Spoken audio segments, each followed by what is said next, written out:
Ang buhay ng isang tao ay isang pahiram lamang ng Diyos.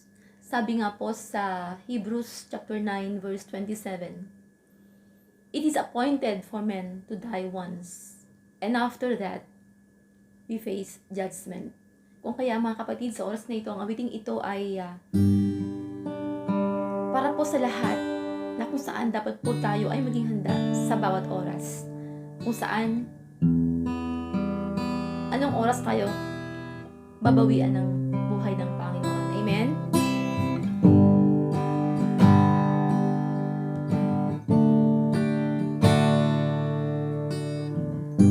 Ito ang ating tandaan, tayo ay manlalakbay lamang.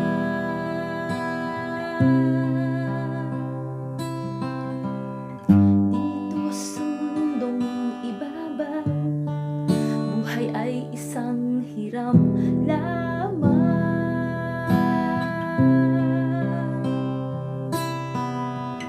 Habang may panahon, siya ay iyong paglingkuran ng buong puso sa iyong buhay, kaibigan, dahil siya ang daan, katotohanan at ang buhay at kaligtasan ng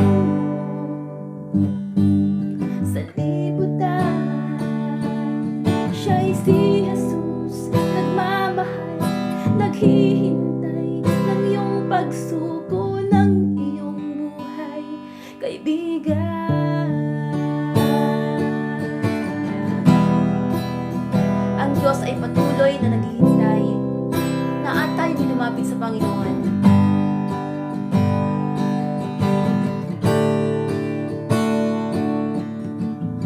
Oras na upang baguhin landas ng dating buhay.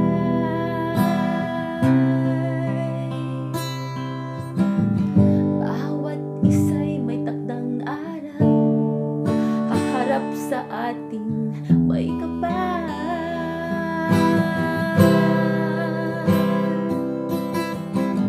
Habang may panahon, siya ay iyong paglingkuran ng buong puso sa iyong buhay, kaibigan, dahil siya ang daan, katotohanan at ang buhay at kaligtasan ng buong sa libutan.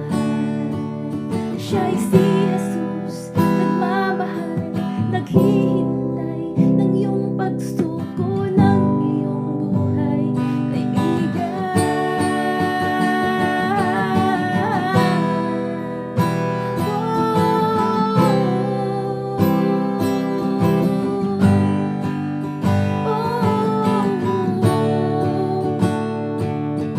Siya ang daan, katotohanan at ang buhay at kaligtasan ng buong sa libutan. Siya'y si Jesus, nagmamahal, naghihintay ng iyong pagsuko ng iyong buhay, kaibigan.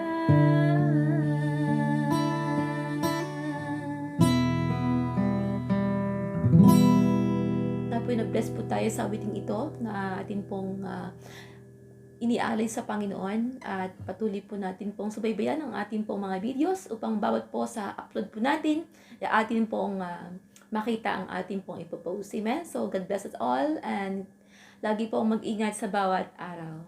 God bless!